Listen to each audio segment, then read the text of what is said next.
Beloved of the Seventh-day Adventist Church, beloved of the Seventh-day Adventist Church, this is a very urgent message. A very urgent message regarding the wheat and the tares. The wheat and the tares. This is taken from Matthew 13:24 to 31. To 30, sorry. Matthew 24 to 30 about the wheat and tares in the Seventh-day Adventist Church, Church Militant. It says, another parable put he forth unto them, saying, the kingdom of heaven is likened unto a man which sowed good seed in his field. And while men slept, the enemy came and sowed tares among the wheat, and went his way. But when the blade was sprung up and brought forth fruit, then appeared the tares also. So the servants of the householder came and said unto him, Sir, didst not thou sow good seed in the field? And whence then hath he had the tares? He said unto them, an enemy have done this. The servant said unto him, wilt thou then that we go and gather them up? But he said, nay, lest while ye gather the tares, ye root up also the wheat with them. Let both go together unto the harvest, and in the time of the harvest I will say to the reapers, gather ye together first the tares, and bind them in bundles, and burn them, but gather the wheat into my barn. Now, beloved in the Adventist Church, the Seventh-day Adventist Church, Church Militant, at this time is God's remnant church. Revelation 12:17 talks about the wheat, those who keep the commandments of God and have the testimony of Jesus Christ. Those who keep all of God's 10 commandments, including the fourth commandment, which is the Sabbath commandment from sunset Friday to sunset Saturday, and all of God's other 10 commandments, and believe in all the prophets in the Old and New Testaments, including all the apostles in the New Testament, and believe in a modern-day prophet, Sister Ellen G. White. Those are the wheat in the Church Militant of the Seventh-day Adventist Church.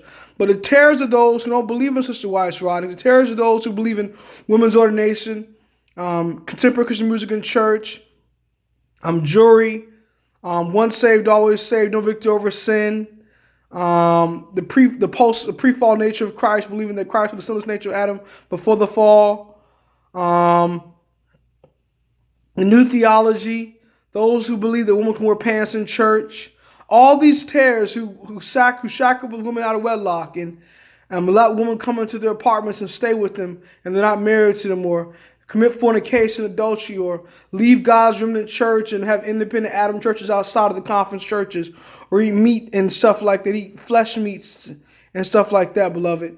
Those who just receive every single thing the conference pastor or president states, who practice contemplative prayer, neuro-linguistic program, and spiritual formation, or the emerging church movement, the one project. All of these movements, beloved, of the Fordyce theology, saying that the 100-day prophecy is not a true prophecy, saying that the atonement ends across the post-1951 Adventist position the church officially accepted after Ford came into the church, Edmund Ford and Edward Heppenstall, beloved. All of these tares in the church have come in, and much of them are in leadership positions in the Adventist church today. They baptize many souls, but they don't teach them the pillars of our position, the 7 reforms of our position. They get down with Sunday service. They teach Sunday sacredness, saying that we can worship God on the first day of the week on Sunday morning evangelism, and try to bring souls to the church in that way. All these false teachers, beloved, are in apostasy, and they're on the way to hell. They're tares in the church. The wheat and tares, let the wheat and tares go together, the Bible says, into the harvest. They're in Church Militant right now, beloved, and they're going to be shaken out of the church in these ashes. Look what Isaiah says about these tares in the church. Isaiah chapter, I believe it's Isaiah chapter, talks about the tares in the Adventist church.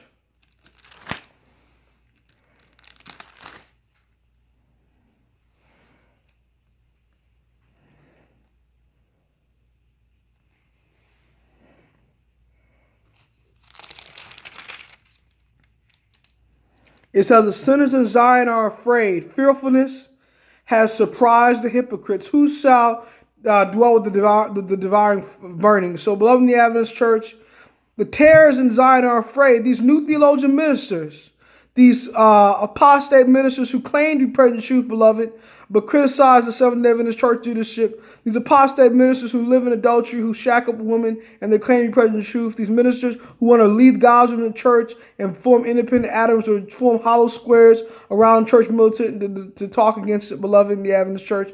These are the false apostles, deceitful workers transforming themselves into the apostles of Christ. Beware of false prophets that come to you in sheep's clothes, but inwardly they are ravening wolves. You shall know them by their fruits, beloved. These are the kind of ministers in these last days that are preaching these things. And membership that follow them along with them are following the pernicious ways. And they're going to be lost just like those ministers, beloved, in the Adventist Church. And they are the tares. So let both go together until the harvest come. What is a harvest? The harvest is not the second coming of the end of the world. The harvest is the natural sons of all when the wheat and tares are separated. At that time, when the mark of the beast is imposed upon this generation, and it's legal to buy and sell, and the death decree is given, and the seven last plagues are going to fall. That is when the tares are separated from the wheat, beloved, and there's a great shaking in the Adventist Church at that time. Shaking is going on right now. We're in the little time of trouble right now. But that great time of trouble, the sons of dogs, and all these things become the fruition, beloved. Stay faithful to God in these last days, faithful to the true church in these last days. God bless you. Maranatha.